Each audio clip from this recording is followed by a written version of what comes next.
Halo teman-teman semua, kembali lagi bersama saya Robert Jufri di acara Success Stories TV bersama investor muda. Hari ini kita akan kedatangan tamu spesial bernama Yoris Sebastian. Beliau adalah pendiri OMG Consultant dan juga beliau adalah salah satu pendiri dari Inspigo, Inspire on the Go, sebuah startup podcast yang lagi booming dan tren saat ini.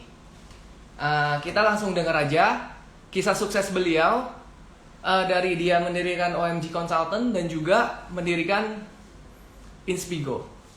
Mari kita undang Pak Yoris Sebastian untuk sharing-sharing kepada kita. Buat teman-teman yang mau nanya-nanya silakan langsung di kolom pertanyaan di bawah ini.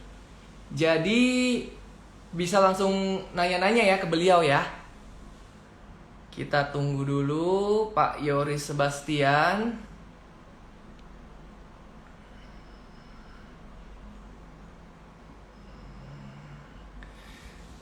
Ya teman-teman yang nonton hari ini dari mana aja semuanya, suara saya kedengaran jelas?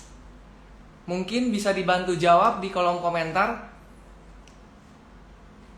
Temanya hari ini Success Stories with Yoris Sebastian.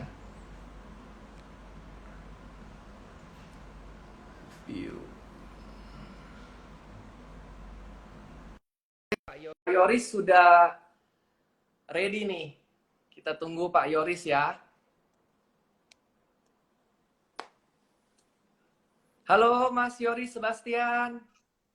Halo, selamat malam. Mas, thank you waktunya diberi kesempatan Sama-sama. sharing-sharing bersama kita-kita anak-anak muda di investor muda. Siap. Ya, Dengan senang hati. gimana kabarnya Mas Yoris selama COVID ini? Udah 2 bulan, Ya, kita kayaknya di rumah terus nih. Apa Mas Yoris tetap seperti biasa kegiatan atau semuanya dilaksanakan di rumah, Pak? iya, saya udah mungkin 4 bulan mau 5 bulan di rumah aja. Mm-mm. Eh, Hampir semua pekerjaan masih di rumah aja. Mungkin bulan depan kali ya, Agustus, mulai ada pekerjaan yang itu pun karena secara teknis saya harus keluar, tapi itu juga masih sedang dibicarakan. Tapi selebihnya yang bisa dilakukan di rumah saja. Oh, begitu ya. Kira-kira kira-kira aktivitas Bapak sehari-hari seperti apa aja sih, Pak? Kalau misalnya sebelum COVID ini? Sebenarnya sama ya, sebelum COVID dan sesudah COVID sama, kerjaannya tuh Oke. 3 yang utama sih, consulting, Mm-mm. saya di OMG Consulting, Oke. bedanya sekarang consultingnya pindah ke Zoom gitu ya, dan bahkan sebelum pandemi sebenarnya untuk klien-klien saya yang nasional, itu Oke. bedanya biasanya kita ketemu dulu, tatap muka, Mm-mm. baru setelah itu follow up consultingnya lewat Zoom. Jadi saya termasuk yang udah biasa pakai Zoom sebelum pandemi. Mm. Tapi sekarang ada beberapa klien yang tidak pernah tatap muka, langsung online itu ada. Terus Mm. yang kedua, saya nulis buku, Oke. sama sebenarnya masih tetap mempersiapkan beberapa buku baru, dan ada satu buku harusnya terbit di tahun ini lagi nunggu lihat situasi karena toko buku walaupun sudah buka tapi belum serame dulu ya, jadi mau dilihat juga timingnya apakah mau dicetak tahun ini atau tunggu tahun depan gitu. Tapi buku ke-10 siap cetak dan buku ke-11 sedang dipersiapkan. Dan Wah. yang ketiga sebenarnya ya sebagai pembicara seminar maupun workshop yang sekarang menjadi webinar dan online workshop. Selebihnya ya sebenarnya ada kesibukan sebagai komisaris utama di executive chairman di Inspigo, Waduh. aplikasi podcast. Iya, ya. Mantap ya, Pak ya. Berarti Bapak merupakan seorang pengajar juga begitu ya, Pak ya? Di webinar, seminar Iya, online ataupun offline begitu ya. betul. Saya senang ngajar tapi memilih bukan jadi guru tapi lewat kelas-kelas, workshop-workshop, ya istilahnya melahirkan banyak anak-anak muda kreatif yang baru lah. Berarti Bapak lebih fokus ke kreatifnya ya, Pak ya? Bapak adalah seorang pengajar kreatif begitu ya? Mendatangkan ide Iya, apa baru. domainnya kreatif. Tapi kalau misalnya kayak kemarin deh, misalnya saya ngajar orang cara nulis buku non-fiksi, di dalam situ pun mau nggak mau orang kreatif itu harus bisa bisnis kan. Jadi dalam pelajarannya selalu saya selipkan bagaimana cara mereka setidaknya walaupun mereka orang kreatif, mereka juga harus ngerti cara berpikir orang bisnis. Begitu. Kalau Percuma kita kreatif kalau hasilnya nggak, percuma kita kreatif kalau nggak ada hasilnya. iya, betul, betul, betul. Kalau untuk buku-buku yang Mas Yoris tulis itu juga semua berhubungan dengan yang kreatif-kreatif begitu, Pak? 7 buku pertama seputar creativity dan innovation, 6 bahasa Indonesia, 1 bahasa Inggris, terus 2 buku terakhir tuh seputar generasi milenial. Saya termasuk yang pertama di Indonesia bikin buku bahasa Indonesia tentang generasi milenial. Habis itu banyak yang ikut bikin bukunya juga. Apakah ada PDF online-nya begitu, Pak? Biasanya kan sekarang kan buku-buku kan udah ada yang kayak e-book begitu, Pak. Apakah semua cuman berbentuk buku fisik yang kita jual di Gramedia begitu, Pak? Ya, untuk saat ini dari 9 buku itu semuanya masih fisik, karena saya masih melihat dulu perkembangan dunia buku digital di Indonesia. Ada satu buku yang, oh my goodness, buku saya yang pertama itu di bahasa Inggris kan, waktu itu dibawa sama pemerintah ke Frankfurt Book Fair. Nah, karena mereka yang bayarin biaya terjemahan ke bahasa Inggrisnya menggunakan translator, jadi itu ada di perpustakaan, ada e-booknya di perpustakaan Kementerian Pendidikan dan Kebudayaan. Sifatnya gratis, bisa dibaca, tapi ya tadi cuman bisa dibaca di aplikasinya Kemendikbud. Selebihnya saya masih sedang memantau penulis-penulis muda yang baru, mereka yang saya mentorin itu rata-rata mereka punya bukunya di digital, nah mereka yang nanti lapor. Saya pengen lihat dampak bisnisnya seperti apa. Saya takutnya di Indonesia bisnis buku digital belum siap gitu loh. Jadi saya masih menahan, tapi pada saat yang tepat nanti pastinya akan saya keluarkan dalam bentuk digital. Oke, berarti tetap step by step ya. Kita lihat dulu buku fisiknya gimana kondisi terjualnya, lalu kalau misalnya memang viral begitu, kita langsung keluarkan e-booknya begitu ya, buku digitalnya begitu ya, Pak ya? Iya, karena kan semua platform, semua medium itu pasti perlu waktu untuk edukasi, pembiasaan. Ya. Jadi buat saya kemarin, walaupun hak itu ada di saya dan penerbit, kita punya hak bersama, tapi setiap buku saya memang bilang bahwa saya pasti akan keluarkan digital, tapi belum sekarang. Karena menurut saya ya tadi, sekarang misalnya saya keluarkan sekarang pun mungkin pendapatannya masih terlalu kecil untuk effort yang sudah saya lakukan. Jadi saya masih tetap jualannya buku fisik, dan puji Tuhan, alhamdulillah cetak ulang terus, repeat order terus. Jadi kayaknya tetap market buku buku fisik tuh masih ada di Indonesia, masih kuat sekali bahkan. Masih kuat ya. Ya, mantap, mantap. Pasti nanti rame terus nih buku-buku dari Mas Yoris Sebastian ini.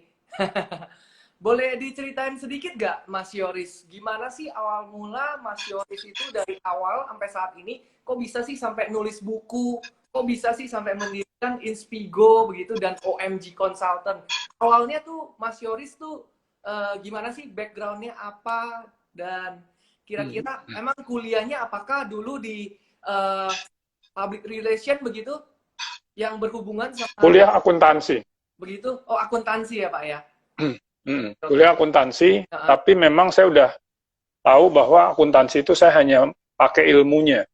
Saya nggak membayangkan diri saya memang menjadi accountant gitu ya. Jadi saya menggunakan ilmu akuntansi saya dalam melakukan berbagai terobosan. Contohnya waktu saya di Hard Rock Cafe dulu, saya kuliah sambil kerja. Itu saya membuat program yang namanya Alek Monday, gitu ya. Jadi program di mana Senin yang biasanya hari paling sepi di mana-mana, saya bisa bikin rame. Nah itu sadar nggak sadar saya sedang menggunakan ilmu akuntansi saya. Sebelum di Hard Rock saya adalah wartawan. Waktu saya masih SMA saya udah jadi wartawan putih abu-abu di majalah Hai. Dan dari Hard Rock, kan Hai, Hard Rock, dari Hard Rock saya juga mendirikan banyak perusahaan seperti majalah, saya mendirikan bar gitu ya, restoran dan lain sebagainya, hingga setelah 14 tahun saya di Hard Rock Cafe Group, saya keluar Tahun ya Pak bikin usaha sendiri. Cafe ya. 14 tahun di Hard Rock Cafe. Oke. Cukup. Saya keluar Hmm. apa? Cukup lumayan lama ya untuk waktunya 14 tahun di sana ya Pak. Iya, zaman dulu walaupun saya berhasil jadi GM di usia 26 tahun, cukup muda, tapi setiap kali mau bikin usaha sendiri itu orang tua pasti kayak bukan melarang ya, tapi kayak bener-bener menyayangkan gitu. Saya udah jadi GM di 2 Hard Rock Cafe di Jakarta, Bali. Saya jadi direktur utama di berbagai perusahaannya MRA, grupnya Hard Rock yang saya dirikan, perusahaan-perusahaan baru. Ngapain keluar, ngapain bikin perusahaan sendiri. Jadi itu yang membuat akhirnya jadi 14 tahun. Ya. Gitu loh. Kalau pengennya mungkin dari 10 tahun kerja di Hard Rock udah pengen keluar bikin usaha sendiri, tapi waktu itu belum punya keberanian, zaman belum kayak sekarang di mana orang-orang muda itu lebih berani gitu jadi pengusaha ya. Nah, yang menarik di sini gimana Mas Yoris bisa tiba-tiba keluar dari zona nyaman dan membuka bisnis-bisnis baru itu, Mas Yoris. Kok bisa Mas Yoris berani melangkah untuk membuat bisnis-bisnis baru tersebut, Mas Yoris? Nah, ini juga yang saya suka bilang di berbagai seminar entrepreneurship, karena saya bukan motivator gitu ya, saya bilang menjadi pengusaha, menjadi wirausaha, menjadi entrepreneur itu harus menjadi panggilan. Jadi kayak saya memang udah punya panggilan menggebu-gebu, tapi karena masih nggak pede, masih takut, terus ya sama orang tua juga nggak terlalu direstui gitu ya, itu jadinya mundur. Nah, tapi kan tadi pada saat saya nggak jadi resign tuh saya dikasih tahu, ada mentor saya bilang, lu mau keluar mau bikin apa? Saya mau bikin artist management. Enak, karyawannya 1 juga beres, pendapatannya bisa gede. Ini di zaman dulu bikin artist management tuh belum ngetren ya. Sekarang kan di mana-mana artist management. Nah, mentor saya bilang, mentor di luar kantor ya, dia bilang, lu kenapa yang resign? Lu bilang aja sama owner lu, bos, gue mau bikin artist management nih bos. Daripada gue resign, boleh nggak gue kerjain dua-duanya? Jadi tetap jadi GM Hard Rock, tapi gue bikin artist management. Nah, di situ gue udah nggak gajian, tapi bagi hasil gitu loh, bagi profit sama bos. Coba aja ngomong, dan bener, bos gue bilang, boleh, modalnya berapa? Gitu kan, jadi dia nahan saya sebagai GM, saya nggak perlu resign. Nah, itu kan jadi letupan-letupan untuk bikin usaha-usaha baru tuh tersalurkan di perusahaan lama.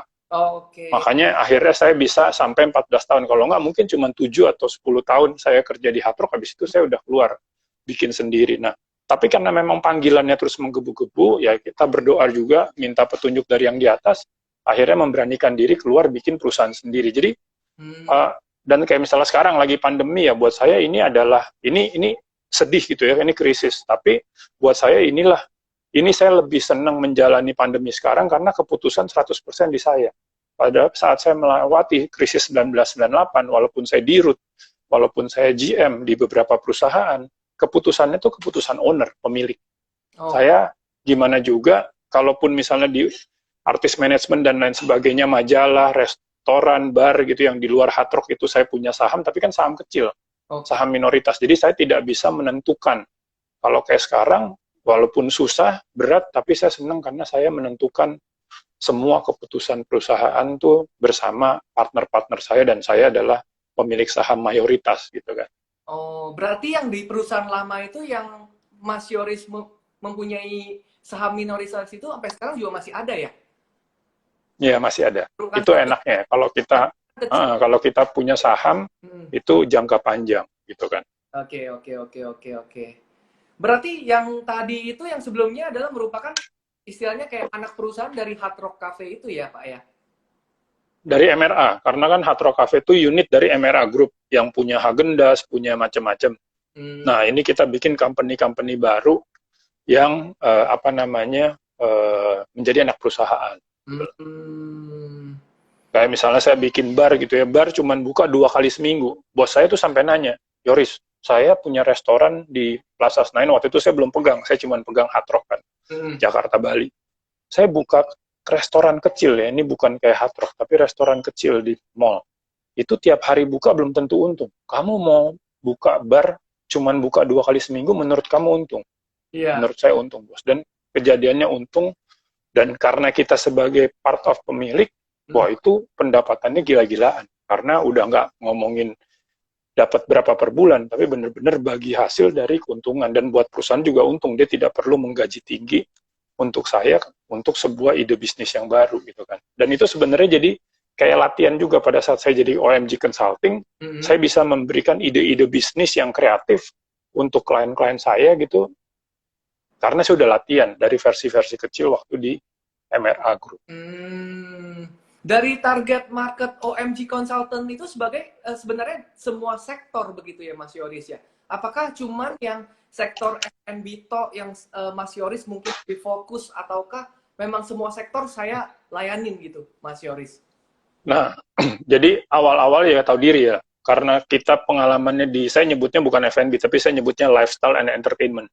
Jadi karena pengalaman saya lebih di lifestyle and entertainment, di awal ya kita pegang yang sesuai dengan latar belakang kita. Kita pegang mall gitu ya. Kita pegang berbagai macam inilah dunia hiburan lah, ya kan. Mau itu restoran, kafe, Coca-Cola is one of my client gitu ya. Time zone gitu kan. Jadi masih seputar itulah. Beda-beda dikit tapi ranahnya tuh lifestyle and entertainment. Sampai satu hari ada sahabat saya, seangkatan nama saya gitu, mungkin lebih tua dikit. Bapaknya tuh pendiri Jakarta Eye Center, rumah sakit mata. Dia nanya, OMG berani nggak pegang Jakarta Eye Center? Saya bilang, saya sih nggak takut ya, tapi saya harus terus terang, saya nggak punya background kedokteran nih. Ya tapi kan pasti bisa dibikin kreatif, supaya bisnisnya lebih maju. Oh kalau dibilang seperti itu, saya bilang bisa. Ya udah, akhirnya singkat cerita ketemu sama bapaknya, founder gitu kan, sama 34 dokter-dokter pemilik pemegang saham di rumah sakit itu, ya kita kerjain, dan ternyata banyak sekali yang bisa dibikin lebih kreatif. Dan kreativitasnya ini mendatangkan revenue yang lebih banyak buat mereka, menggunakan ilmu-ilmu dari dunia lifestyle and entertainment. Nah, sejak itu deh, udah nggak keruan deh. Udah terakhir pegang semen Indonesia. Bayangin, saya mana punya pengalaman pegang semen. Produk komoditi. Ya kan? Tapi keren banget, maksudnya ada banyak sekali terobosan yang bisa dilakukan, bahkan dari bisnis-bisnis yang kaku, bisnis-bisnis yang komoditi itu ternyata dimasukin orang-orang kreatif tuh menyenangkan sekali. Oke. Kalau misalnya jadi gara-gara klien sekarang any business pasti perlu creative solutions. Oke. Kalau misalnya kita bicara soal bisnis F&B, dan kita sebagai orang kreatif, kita pasti menggunakan strategi di mana bisnis itu berjalan supaya lebih lancar segala macam. Kita menggunakan strategi marketing yang hebat, yang unik dan menarik begitu ya, Mas Yoris ya. Lalu kalau misalnya kita pindah ke sektor-sektor lain, sebetulnya ada nggak sih irisan begitu yang sama begitu dari setiap sektor yang berbeda itu, di mana kreativitas itu bisa kita taruh gitu, Mas Yoris? Kira seperti apa contoh kreativitas yang kita bisa taruh di semua sektor itu, Mas Yoris? Yang semua sektor pasti itu nih, yang seperti ini nih gitu loh. Misalnya iklan di sosial media gitu, atau misalnya iklan di radio atau apa gitu, Mas Yoris. Yang semua sektor harus ada nih yang begitu nih. Ada nggak irisan-irisan seperti itu? Nggak ada. Jadi intinya gini, dalam creativity itu tidak ada kunci master. Oke. Ya kan, satu kunci untuk semuanya nggak akan ada.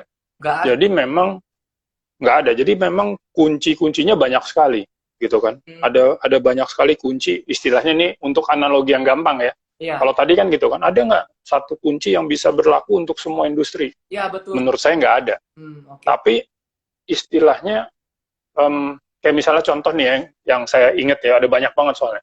Misalnya di time zone gitu ya. Time zone itu dia masuk ke Indonesia itu sebenarnya pakai mainan yang udah bekas di Australia.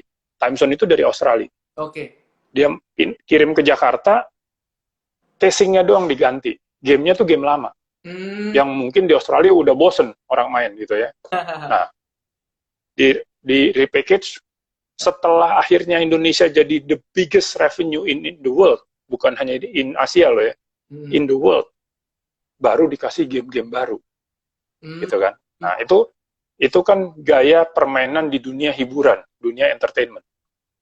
Nah, Jakarta Center, saya lihat, ini kan konsultannya nih dengan background beragam ya. Iya. Bos, itu kenapa alatnya udah rusak ya? Atau apa, kenang-kenangan apa gimana? Apa masih ditaruh di sini? Oh enggak, itu alat nggak rusak. Hanya kita sebagai Jakarta Center, selalu alat-alat yang terbaru. Gitu loh. Kita nggak mau ngambil resiko, gitu kan. Oh, jadi ini masih jalan, Pak? Masih. Nah, langsung kan ide yang bagaimana dari Jakarta dipindahin ke kota-kota lain yang peralatan kedokteran giginya belum semaju JSC. Sehingga JSC selalu, yang di Jakarta itu selalu pakai yang alat-alat terbaru, tapi yang alat lama di refurbish di kota-kota lain. Nah, itu kan kita menggunakan kunci yang tadinya di Time Zone, itu kita pakai di Jakarta Center. Nanti kunci yang di mana, kalau Steve Jobs bilang sebenarnya akhirnya orang kreatif itu connecting the dots. Ada banyak dots, kita kumpulin dulu. Nah, dengan ilmu kita di belakang ini yang sangat diverse gitu, yang sangat banyak, itu ada banyak sekali hal-hal yang out of the box gitu, yang tidak biasa di industrinya tuh bisa kita jalankan. Jadi yang penting tuh dari creative consultant adalah cara berpikir kreatifnya, bukan kayak ini ada project ini, buka template. Saya tuh nggak terlalu suka pakai template. Saya tuh ngerasa, bahkan saya sering bilang sama gini sama klien, dia, wah Riz, gue rugi nih, udah bayar, lu nggak jadi gue jalanin. Gue bilang, gue juga rugi. Ide yang gue kasih lu tuh belum tentu bisa gue jalanin tempat lain. Karena setiap kali saya mendesain sebuah konsep, itu saya desain bener-bener sesuai kliennya. Bukan yang kayak, tahu kan, kayak ngambil file, wah yang ini aja deh. Wah yang ini aja deh. Jadi emang ini ilmu luar kepala sih yang emang, dan sekarang saya udah seneng gitu, di mana-mana udah banyak sih kreatif konsultan muda yang dari tadinya saya bilang, enggak, lu nggak kreatif. Sekarang udah kreatif. Saya bisa bilang, dia cerita lagi kan, Mas Yoris kalau ini udah kreatif belum? Nah, ini baru. Ini namanya kreatif. Karena kalau cuman baca buku terus diterapin ke klien, itu namanya makelar ilmu. Kita baca di buku, kita suruh klien. Kalau yang bagus, saya juga suka baca, kita baca, tapi itu ilmu yang penting tuh akan melekat di kepala kita. Nah, pada saat kita lagi ngerjain project, kita nggak usah nyontek di buku lagi, gitu kan. Nah, ini agak sulit emang di Indonesia kan, kita masih banyak yang mainnya hafalan gitu kan, kita harus cari jawaban di buku, padahal jawaban menurut saya bukan di buku. Nah, itu yang sekarang sekolah-sekolah yang baru sih udah bagus, karena anak-anak tidak diminta menghafal, tapi anak-anak dibiasakan untuk senang belajar. Nah, itu yang membedakan sih sebenarnya. Menarik sekali ya Mas Yoris ya. Ada lagi kutipan dari Mas Yoris yang menurut saya lumayan menarik nih. Think outside the box, but execute inside the box. Itu seperti apa tuh Mas? Kira-kira bisa diceritakan? Iya. Kutipan itu. Iya. Terus nanti saya mau jawab tuh yang soal pengen jadi pengusaha tapi terhambat di modal. Itu dari kegelisahan saya melihat terlalu banyak orang-orang yang pengen sok kreatif, akhirnya seneng dengan kata-kata out of the box, dan menurut saya nggak bisa sebutin namanya, tapi kita mungkin bisa inget-inget gitu ya, di sekeliling kita seringkali banyak orang yang saking mencoba untuk kreatif, saking out of the box-nya out beneran. Ya kan, jadi saya bilang thinking harus, berpikir tuh harus out of the box gitu ya. Tapi pada saat mau execute, kita lihat lagi. Menurut saya setiap orang tuh pasti punya boxnya. Saya jadi konsultan harian Kompas, sama saya jadi konsultan MTV, sama-sama media, tapi dua perusahaan ini punya boxnya masing-masing. Saya harus bisa mendesain sebuah konsep kreatif yang sesuai dengan perusahaan tersebut. Saya nggak bisa kayak tadi tuh, mau itu Kompas, mau itu MTV, nih rumusnya Yoris ini, lu harus pakai. Nggak bisa. Kita harus menyesuaikan diri dari begitu banyak ide, itu kita masuk ke boxnya masing-masing. Life is a box. Suka nggak suka tiap orang, bahkan bukan hanya perusahaan, tiap orang punya boxnya tersendiri. Nah, dan itu sebenarnya adalah bahasa kerennya dari gunakanlah otak kanan dan otak kiri. Karena juga saya kurang setuju dengan banyak buku-buku di dunia maupun di Indonesia yang bilang terkesan gitu ya, nggak sengaja membuat orang berpikir kalau orang kreatif tuh orang otak kanan. Padahal menurut saya orang kreatif yang keren itu pakai otak dua-duanya. Karena Tuhan menciptakan manusia dengan otak kanan, otak kiri, harusnya dipakai dua-duanya. Jangan kanan doang, jangan kiri doang. Mayoritas dari kita hanya menggunakan otak kiri. Karena tadi kan, dia hanya menggunakan otak yang pasti. Gitu loh. Tidak diasah kreativitasnya. Tapi buat saya, pakai otak kiri doang jangan, otak kanan doang juga jangan. Pakai dua-duanya. Dua-duanya ya. Oke. Saya dengar dari Mas Yoris, menurut Mas Yoris kreativitas itu bisa untuk kita latih ya Mas Yoris. Begitu ya Mas ya? Apakah betul? Iya. Iya, saya waktu kecil soalnya bisa ditanya, saya sebenarnya gini, saya juga lupa, waktu kecil itu saya nggak terlalu kreatif gitu ya. Sampai satu hari di awal-awal saya jadi pembicara, terus ngajarin orang tentang creativity, ada seorang bapak-bapak gitu, anak muda lah ya, tapi udah bapak-bapak gitu, nungguin sampai selesai, tanda tangan, dia nyamperin. Saya suaminya Sonya. Sonya tuh teman SMP-mu. Kalau bener ini Yoris Sebastian yang SMP di Pangdiluhur. Oh iya, bener. Saya satu SMP sama Sonya. Salam dari Sonya. Dia bilang dia bangga. Sahabatnya yang waktu SMP biasa-biasa aja, bukan anak yang kreatif, baik dari sisi pendidikan maupun dari sisi pergaulan, itu sekarang bisa menjadi salah satu sosok yang kreatif. Dari situ tuh saya minta Sonya kirim, saya lupa ya, surat atau email, sehingga itu menjadi materi seminar saya. Mengingatkan orang-orang bahwa Yoris dari kecil sampai SMP belum kreatif. Saya baru mulai diasah kreativitasnya tuh zaman SMA, cowok semua di Pangdiluhur, terus masuk high, dengan tagline terus terang hanya high yang bisa begini, nah disitulah saya dilatih kreativitas saya. Jadi kreativitas bukan genetik, kreativitas itu bisa diasah. Bisa diasah ya. Ngomong-ngomong soal bisa dan harus terus diasah. Sama kayak naik sepeda kan. Terakhir kita naik sepeda tuh bisa lepas tangan. Udah lama nggak naik sepeda, kita pasti harus pegangan lagi. Nah, kreativitas kayak gitu. Jadi kalau orang yang tadinya kreatif terus misalnya gara-gara merit, terus dia nggak pernah lagi mau bikin sesuatu yang beda, kreativitasnya bisa menumpul juga. Gimana sih cara Mas Yoris untuk men-trigger kita punya kreativitas begitu, Mas Yoris? Gimana sih cara mendoktrinnya begitu, Mas Yoris? Sebenarnya tadi ya, yang pasti kita harus suka dulu, ya kan? Kita harus menyukai dulu. Akhirnya karena kita suka, kita mulai baca-baca. Bahkan istilahnya kalau udah suka banget sampai beli. Kayak saya dulu kan rajinnya beli buku, beli majalah, segala sesuatunya yang tentang kreativitas. Sehingga kita udah baca nih. Wah gitu kan. Sampai tentunya akhirnya, dan mungkin tidak terpungkiri untuk niru. Kayak misalnya dulu saya SMA, diwawancara majalah nasional gitu. Hebat sekali kalian bikin PL Fair, pensi pertama di Indonesia. Idenya dari mana? Saya bilang, pandang-pandangan panitia gini, waktu kecil kita ke Jakarta Fair. Waktu SMA gede kita bikin PL Fair. Jadi kan belum terlalu kreatif sebenarnya kan, karena masih sifatnya gue mau bikin Jakarta Fair versi gue gitu kan. Nah, tapi karena PL Fair-nya sedemikian kerennya, sedemikian kreatifnya, sehingga tetap akhirnya diakui juga sama banyak media massa bahwa ini pensi pertama dan ini pensi keren. Tapi ya namanya kita masih baru waktu itu ya sifatnya masih agak meniru gitu loh. Belum yang sampai kayak bikin Alec Mande. Makanya jangan orang baru mau kreatif langsung pengen bikin Alec Mande kayak Mas Yoris, langsung pengen bikin Destination Nowhere, langsung pengen dapat muri dunia. Itu menurut saya ada prosesnya. Dari hal-hal kecil lama-lama menjadi besar gitu. Jadi lama-lama apa yang kita baca, kita udah nggak sepenuhnya setuju. Dia bilang begini, gue mau bikin yang beda. Itu hasil proses panjang gitu loh. Menyukai dan membaca berbagai hal tentang kreativitas. Berarti apakah ini mirip dengan ATM, Mas Yoris? Amati, tiru, dan modifikasi. Apakah mirip-mirip begitu? Nah, jadi ini juga lucu. Saya tulis di buku kok. Saya bilang gini, Prof. Renald Kasali, mentor saya tuh nggak setuju. Anak-anak kuliah itu senengnya ATM.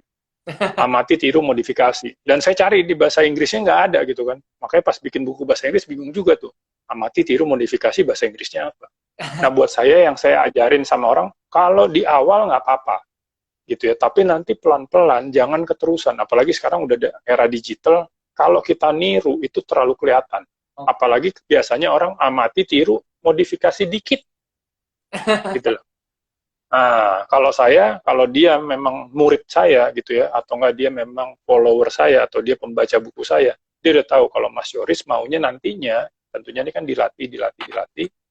Nah, amati, tiru, modifikasi banyak.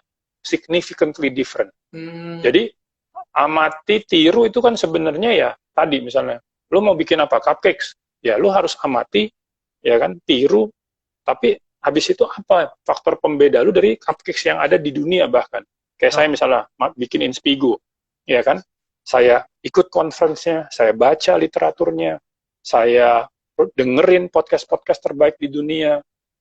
Tapi pada saat ini, podcast rata-rata di dunia panjangnya rata-rata 30 menit.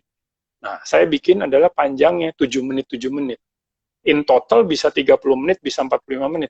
Tapi saya adalah podcast pertama dan mungkin sampai detik ini masih satu-satunya podcast yang dipecah pendek-pendek. Kita memperkenalkan bite size podcast gitu loh. Jadi bukan kayak dengerin podcast orang ngomong, satu orang lagi ngomong panjang banget gitu loh. Terus tadi tuh dia ngomong yang keren di mana ya, nyarinya susah gitu. Jadi tadi berdasarkan pengamatan, berdasarkan meniru referensi dunia bahwa panjangnya setengah jam, tapi menurut gue setengah jam itu capek dengerinnya. Walaupun banyak juga pendengar Inspigo yang dia 7 menit, dia dengerin langsung semua, total 35 menit. Juga begitu. Tapi kalau orangnya dia mau, atau nggak dia udah mau nyampe nih, dia lihat kan, ini track ketiga, 3 menit lagi. Gue bentar lagi nyampe. Jadi begitu track ketiga selesai, dia berhenti. Nanti pas ada waktu, dia langsung lanjut lagi track 4. Karena setiap track itu selesai. Sebenarnya setiap track itu dia dapat satu inspirasi. Nah, lihat nggak? Amati, tiru, significantly different. Jadi jangan gini, Yoris bikin podcast yang pertama di Indonesia. Isinya apa? Copy paste saja podcast yang di luar. Itu namanya amati, tiru, plek. ATP. Gitu kan. Copy paste. Copy paste. Nah, itu yang menurut saya sih jangan. Kalau bisa, ya, tapi tadi kan tiap orang beda-beda ya. Ada yang memang belum mampu, ya udah, lo amati, tiru, modifikasi dikit, nggak apa-apa. Tapi jangan itu menjadi kebiasaan. Itu hanya sebagai latihan. Itu kan tergantung nih mereka. Kalau saya enak kan saya mulai di SMA udah belajar kreativitas. Jadi walaupun anak SMA niru-niru Jakarta Fair ya masih dianggapnya keren banget sama orang-orang gede gitu kan. Gila nih anak-anak ini kreatif banget gitu kan. Ya, betul Mas Yoris. Bicara soal Inspigo yang tadi Mas Yoris bilang ada track 1, track 2, track 3 dan 4 seterusnya begitu, bukankah di media platform lainnya Mas kita bisa dengerin lalu ketika kita memang sudah nyampe tujuan kita dan kita pause begitu, kita stop, kan setelah itu kita bisa lanjutin lagi, play lagi. Iya, bisa. Lanjutin, Mas. Iya, bisa. Tapi kan karena rata-rata satu track itu 30 menit, pada saat saya mau nyari tuh, tadi Yoris ngomong menarik banget tuh soal amati, tiru, modifikasi, significantly different. Ini kita rekaman kita ngobrol nih 55 menit, nanti dicari di IGTV nyarinya mana tuh? Oh iya. Maju, mundur, maju. Jadi ini yang membedakan. Nah, sementara kalau saya yang lain ya Mas ya. Saya ajarin pembicara-pembicara di Inspigo gitu ya, Inspi guest kita untuk coba lu mau ngomong apa, kita bagi. Jadi satu poin. Jadi lu kalau ngobrol satu poin tuh, lu fokus ke satu poin aja, jangan kemana-mana. Sehingga nanti nyarinya gampang, gitu kan. Oh, yang pas dia ngomong creativity is a skill, not genetik, itu ada di track 2. Nyarinya udah di situ. Karena kalau kita dengerin satu kepanjangan menurut saya, tapi kalaupun enggak karena tadi masih bisa di pause, dan gini loh, kalau namanya kita speaker ya, misalnya saya suruh ngomong di konten 30 menit, saya tuh akan bikin ngobrol, di akhirnya tuh, boom, ada punchline-nya. Nah, bayangin kan, saya masih ngobrol, pause. Kan kayak kena nanggung. Yeah. Tapi kalau ini 7 menit, satu inspirasi. 7 menit, satu inspirasi. Kurang lebih ya, kan terserah orangnya, nggak usah pakai timer kan. Tapi kurang lebih gitu. Dibiasakan dia menyampaikan satu inspirasi itu di satu track gitu kan. Nah, jadi Tapi nanti pas 1, 2, 3, 4, 5, 6, 7 track gitu, atau misalnya 10 track, di track terakhir tetap gongnya, tetap pamungkasnya.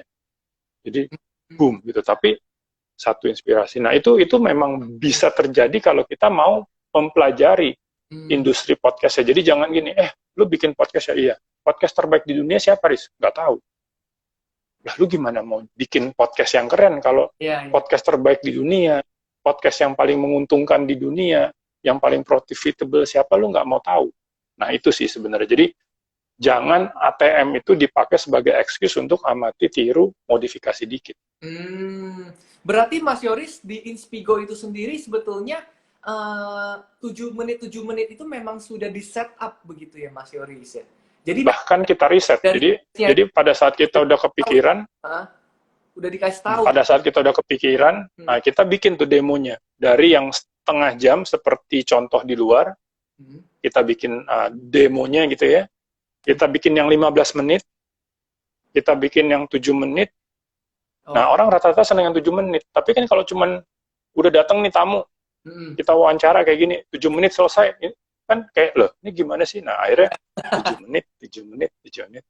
Nah, jadi jatuh-jatuhnya ya bisa setengah jam, 45 menit juga. Tapi sistemnya tuh kita kayak udah punya pointers lah. Pertama, kita mau ngomongin poin apa.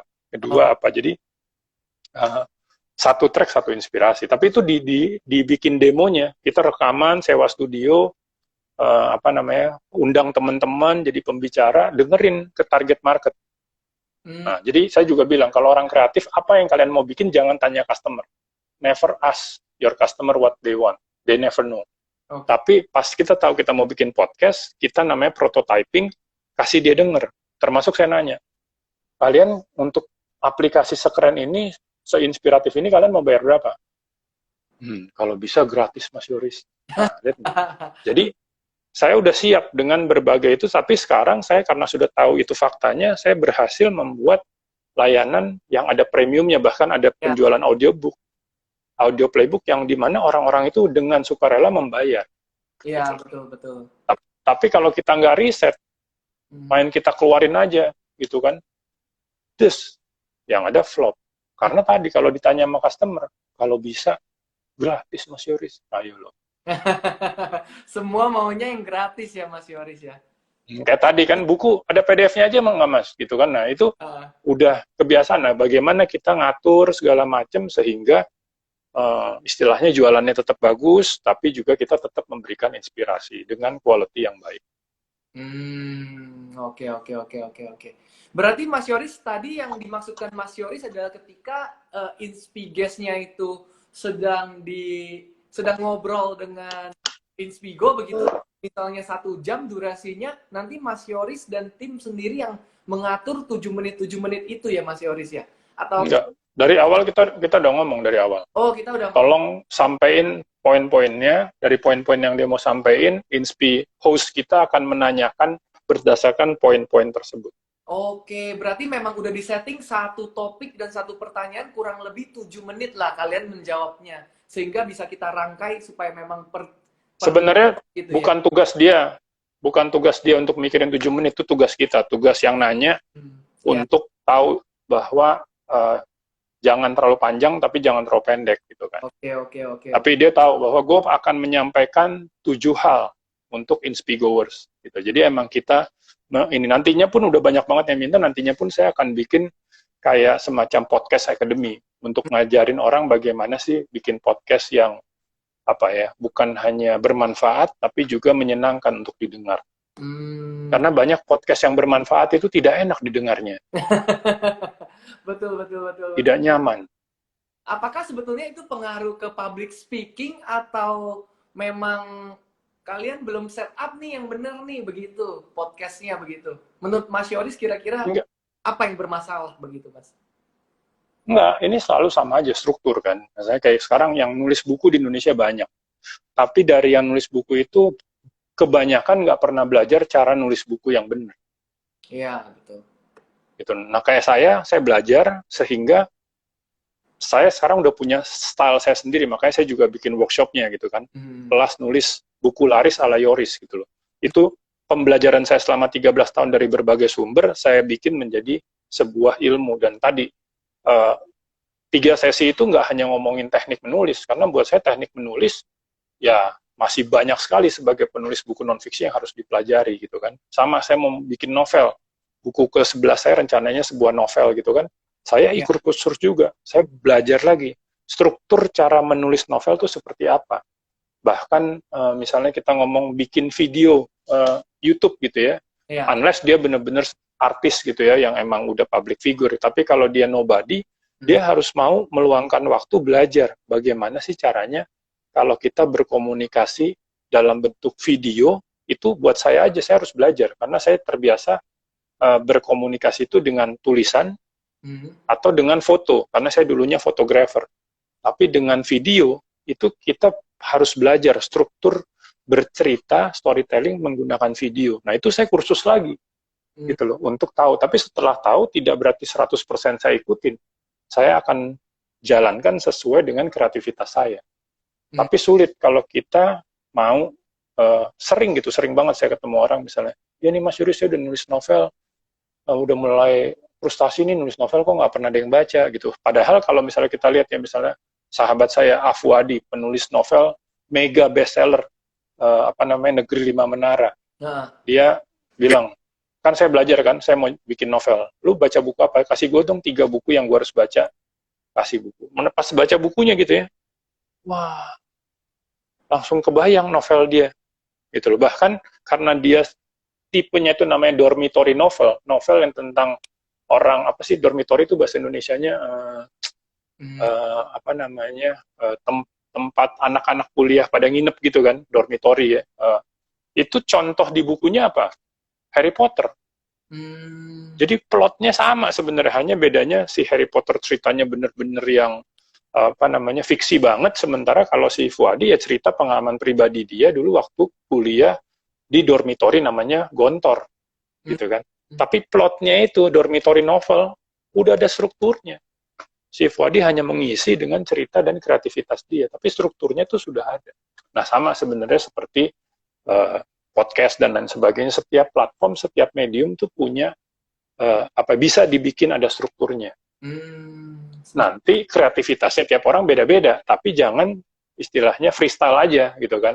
Kecuali tadi lu memang artis yang emang udah ngetop gitu kan, jadi ya lu wawancara-wawancara aja orang udah seneng gitu kan, liatin keseharian dia aja udah seneng. Betul. Tapi kalau lu bukan siapa-siapa, lu perlu konsep, lu perlu struktur untuk bercerita dengan benar. Jadi harus punya kayak ciri khas pribadi masing-masing itu ya, Mas Yoris ya. Ciri khas yang dibikin setelah belajar sebenarnya standar dari setiap platform itu seperti apa. Mau jadi penyiar radio kan ada standarnya. Baru abis itu kita menciptakan ciri khas kita tersendiri gitu loh. Oke. Betul Mas Yoris. Mas Yoris, saya ada satu pertanyaan. Apa yang menginspirasi Mas Yoris awal mula berdirinya Inspigo ini, Mas Yoris? Karena kan ketika kita baru mulai sebuah podcast begitu, mengundang inspiges itu, kan kita sebetulnya dengan platform baru, kita tuh kesulitan nih Mas, mengundang guest yang bener-bener, wah, dia udah terkenal dan top banget. Kenapa mereka mau gitu datang ke tempat kita untuk kita wawancarain gitu, kita sharing-sharing di podcast yang baru kita bikin begitu, Mas Yoris? Itu gimana? Ya karena kalau itu kan karena yang bikin Yoris Bastian kalau itu ya. Tapi intinya sebenarnya intinya tadi pertanyaan yang bagusnya adalah kenapa saya bikin Inspigo. Ini juga saya ceritain berapa kali ikut conference gitu ya. Ada orang yang waktu itu kalau nggak salah di Inggris saya ketemu, dia sama-sama udah 2 tahun bikin podcast. Oke. Terus dia bilang, gue kesulitan sekali. Sebenarnya dengar cerita lu tuh kayaknya kamu mendapatkan banyak sekali kemudahan. Nah, saya nanya sama dia, why you make podcast? Why you're in the podcast business? Yeah. Why? Dia bilang, because in my country nobody do podcast. It's an untouched business. Nah, itu bedanya saya bilang. Saya adalah penulis buku, pembicara publik, yang buku-buku saya dan seminar dan workshop saya sudah banyak sekali diakui oleh para pesertanya atau pembaca bukunya bahwa itu bagus. Tapi masuk 8 tahun saya nulis buku, 8 tahun saya pembicara seminar dan workshop, Saya hitung-hitung secara kasar dampaknya baru 200.000 orang yang terdampak dari Yoris Bastian. Oke. Ya karena mungkin harga saya juga premium gitu kan. Hmm. Padahal Indonesia penduduknya 200 juta. Iya, betul.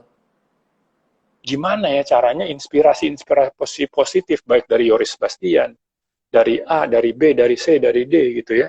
Itu tidak dinikmatin hanya oleh segelintir masyarakat Indonesia, tapi bisa dinikmati oleh seluruh Nusantara. Hmm. Nah, beda kan why-nya. Sehingga buat saya pintu-pintunya tuh lebih cepat kebuka karena saya punya apa ya? Why-nya tuh lebih strong. Kalau dia why-nya cuma bisnis doang nyari duit, ini bisnis menarik di Amerika kayak gini, di negara dia belum ada yang ngerjain, dia mau ngerjain. Jadi begitu rugi dikit dia udah sedih. Padahal kalau saya kan begitu orang berterima kasih aja sama saya. Dari hari pertama Inspigo lahir sampai hari ini, Hmm. ada aja yang IG stories Mas Yoris, makasih ya. Iya. Konten yang ini benar-benar membantu saya. Padahal kadang-kadang udah bukan saya yang bikin tuh. Yang bikin si Inspiges yang lain gitu. Tapi karena dia tahu Inspigo punya saya, itu gokil. Ada satu orang ya, belum terlalu terkenal. Dia memperkenalkan satu hal baru lewat podcast dia di Inspigo. Iya. Hari pertama kita rilis, ada yang screen capture, IG stories, itu dia DM ke saya. Gila ya Mas Yoris ya. Begini toh ternyata rasanya diterima kasihin sama orang yang kita nggak kenal tuh rasanya seneng banget. Nah, Iya, iya. itu gitu loh. Jadi, dan karena memang alasannya seperti itu, kita juga konsisten dengan quality-nya, akhirnya orang-orang menjadi terasa terhormat kalau dia dipanggil berbicara di Inspigo. Jadi bukan lagi masalah, ini gimana ya caranya? Justru kita yang lagi bingung, yang mau jadi pembicara di Inspigo terlalu banyak, sementara kita keterbatasan tim produksi untuk memproduksi si podcast-podcast ini. Oke, oke, oke.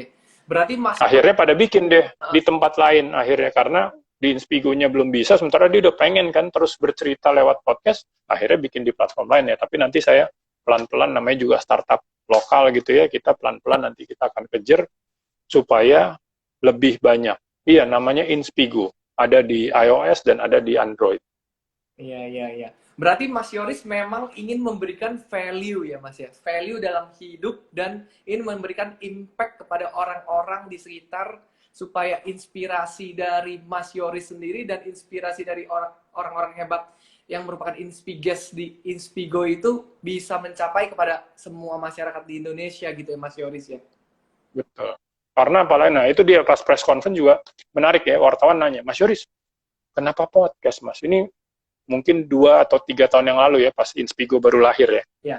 Emang ada Mas yang dengerin podcast? Nah itu saya bilang, karena visinya jelas, why-nya jelas, bayangin ya, podcast itu paling enteng. Di handphonenya enteng, ya kan, make wifi-nya tuh, kan kita fakir kuota semua nih, Ya. make wifi-nya juga enteng. Jadi Kuota. saya nggak tahu sih di Indonesia kayak gimana, tapi menurut saya podcast itu yang paling Indonesia. Enteng soalnya di handphone kan nggak semua handphone secanggih punya saya bilang sama wartawan gitu kan. Ya. Dan bener sekarang, saya kemana-mana tuh ketemu ada orang di Kalimantan pesisir, ketemu yang di orang di Lombok segala macam yang harus naik kapal kapal perahu, nyari wifi, download, balik, dengerin bareng, debar jadi namanya. Kita debar Inspigo, dengerin bareng Inspigo. Karena tadi inspirasi-inspirasinya sekarang terbuka untuk seluruh lapisan masyarakat. Toh kita tetap nyari duit dari seminar, kita tetap nyari duit dari workshop gitu ya. Di podcast ini kan ibaratnya kita berbagi gitu. Dan saya masih lagi mempersiapkan cara-cara untuk lebih banyak pembicara-pembicara di Inspigo yang mendapatkan uang. Tapi ya tadi sama kayak tadi saya bilang, e-book, digital book itu perlu waktu untuk edukasi pasar sehingga nanti ada monetizing untuk si para Inspiges saya. Kalau sekarang mereka lebih ya tampil di Inspiges, akhirnya dapat banyak seminar, dapat banyak off air, sehingga di Inspigo itu ibaratnya kayak radio lah gitu loh. Dia tempat dia sharing-sharing aja, tapi belum ada duitnya. Nantinya sih saya pengen dari Inspigo juga para pembicara ini akan dapat juga hak komersil gitu ya. Tapi masih sedang dirancang. Oke, oke, oke, oke. Mas, ini ada pertanyaan nih. Bagaimana cara berpikir kreatif yang logis dan bisa mendapatkan jalan keluar dari sebuah ide yang mungkin terganggu banyak hal? Ya tadi ya, makanya intinya sih sebenarnya berpikir kreatif itu kan membiasakan diri untuk selalu mencari alternatif gitu ya, bahkan tidak harus ada masalah. Jadi Ya. kayak saya nih, misalnya saya lagi pergi ke kantor dulu waktu belum pandemi. Sopir saya udah tahu tuh, saya harus jalan jalur cepat, nanti ada jalur lambat, karena jalur lambatnya lebih cepat, nanti di situ jalur cepat lagi. Nah, Waduh. tapi kalau saya lagi nggak buru-buru, saya bilang sama sopir saya, Pak, saya lihat Google Maps, kita lewat jalan ini. Pak, itu kan macet. Nggak apa-apa. Saya mencoba sesuatu yang berbeda. Siapa tahu, nanti saya jadi konsultan kemacetan di Jakarta. Saya harus ngelewatin juga jalan yang macet. Jadi kayak gitu loh. Jadi membiasakan diri. Nah, hanya tadi kan itu kan sebenarnya ide-ide liar. Pada saat kita udah mau eksekusi, yang tadi saya bilang, kita harus lihat nih, ini seremonial doang apa enggak? Ini benar-benar impactful atau enggak? Ini relevan atau enggak? Nah, pertanyaan-pertanyaan tadi membuat kita akhirnya mengeksekusi ide tersebut sesuai dampaknya. Dan emang tadi orang kreatif itu harus mikirin banyak hal. Kayak tadi kan saya bilang, kalau saya ngasih royalti di awal, bagaimana? Tapi kalau gimana caranya saya tadi membuat Inspigas ini pada mau berbagi, gitu Hmm. kan? Nah, dengan narasi yang kuat di awal. Tapi saya tidak akan berhenti hanya minta mereka berbagi, gitu ya. Selain dia dapat kerjaan dari offer, saya coba lagi yang lain. Jadi memang seperti itu sih, apa namanya, berpikir kreatif itu selalu saya bilang don't just be different with a good reason, gitu kan. Jadi kayak tadi, saya mau jalan lewat macet, kenapa? Iseng aja. Itu bukan seorang yang kreatif. Kalau orang kreatif bilang, saya pakai jalan yang berbeda karena saya punya reason. Reasonnya tadi, siapa tahu nanti saya harus jadi konsultan kemacetan. Oke. Saya mau lihat nih gimana. Jadi tadi ya, maksudnya berpikir kreatif jangan asal beda. Iya betul. Tetap harus ada alasannya begitu ya, Mas Yoris ya. Iya, iya, Betul. iya. Iya. Mas Yoris sebetulnya goal dan tujuan dari Mas Yoris di Inspigo itu sendiri itu apa sih, Mas? Dan goal untuk pribadinya Mas Yoris itu apa?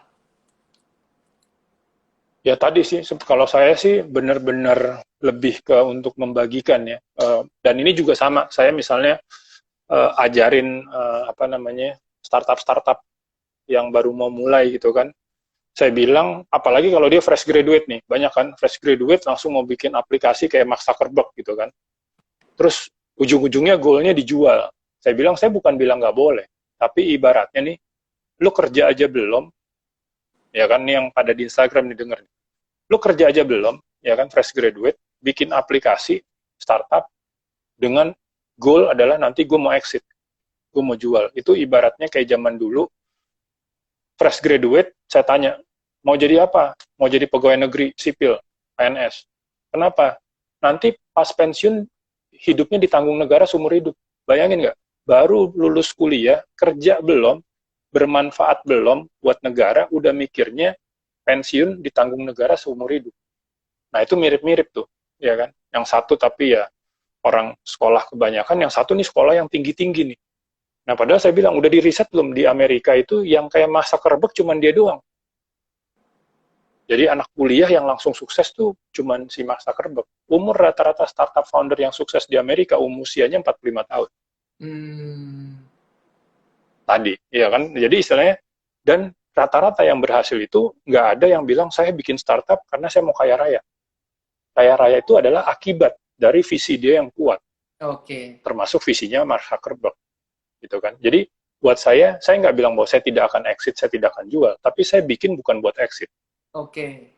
Walaupun saya tahu untuk exit itu duitnya gede banget gitu loh, karena ini adalah digital startup gitu kan. Sekarang aja investor-investornya tuh ada terus gitu loh. Jadi saya membangun bisnisnya bersama Theo Guritno 50-50, makin lama saham saya makin kegerus nih, karena ada terus investor-investor yang masuk dari masa ke masa gitu kan. Mas Yoris ya. Tapi iya, tapi kan tadi bukan yang kayak saya mau bikin target ya 5 tahun setelah Inspigo berdiri gue exit gitu loh, gue kaya raya, gue mau pensiun. Enggak, saya udah pensiun sebenarnya dari umur 34 tahun resign dari Hard Rock tuh, saya udah nggak pernah ke kantor lagi, udah nggak pernah kerja lagi. Tapi saya tidak akan berhenti untuk menjadi manusia yang bermanfaat gitu loh. Nah, jadi tadi kan kalau misalnya arahnya ke goalnya buat exit, saya sih enggak. Tapi saya juga tidak bilang bahwa tidak mungkin saya jual nantinya atau perusahaan saya diakuisisi sehingga saham saya jadi nol tuh bukan tidak mungkin, ya kan? Tapi itu bukan goal. Ini yang saya selalu bilang ke para startup baru, apalagi saya bergaul dengan banyak startup awal waktu itu, hampir semua di dunia ataupun di Indonesia yang berhasil itu orang-orang yang emang punya visi, bukan yang punya impian mau jadi orang kaya. Oke. Berarti IPO boleh, terjual di publik boleh, namun belum tentu kita exit begitu ya Mas Yoris ya? Iya, kalau IPO itu sebenarnya yang keren, tapi juga bahkan di dunia kan belum semuanya sukses ya buat IPO, karena kalau IPO itu enak, bahkan pemegang sahamnya adalah masyarakat sebenarnya kan. Tapi kan tidak mudah. Sekarang kan yang lebih banyak itu adalah dia exit dibeli oleh startup yang lain atau venture capital gitu, diakuisisi kan, diambil 100% gitu loh. Udah banyak teman-teman saya yang diakuisisi bahkan misalnya sama Gojek gitu ya, diakuisisi 100% gitu. Tapi itu namanya exit kan. Nah, kalau IPO sebenarnya menurut saya keren sih, tapi itu lebih susah lagi ngejalaninnya karena benar-benar harus ngejalanin perusahaan yang bukan hanya profitable tapi harum namanya. Ya kan, ada banyak perusahaan yang udah IPO, profitnya bagus tapi sahamnya nggak naik-naik. Ini di luar pandemi ya. Itu karena dia harus ngejaga dua-duanya, profitabilitas bagus, namanya harus harum juga. Oke.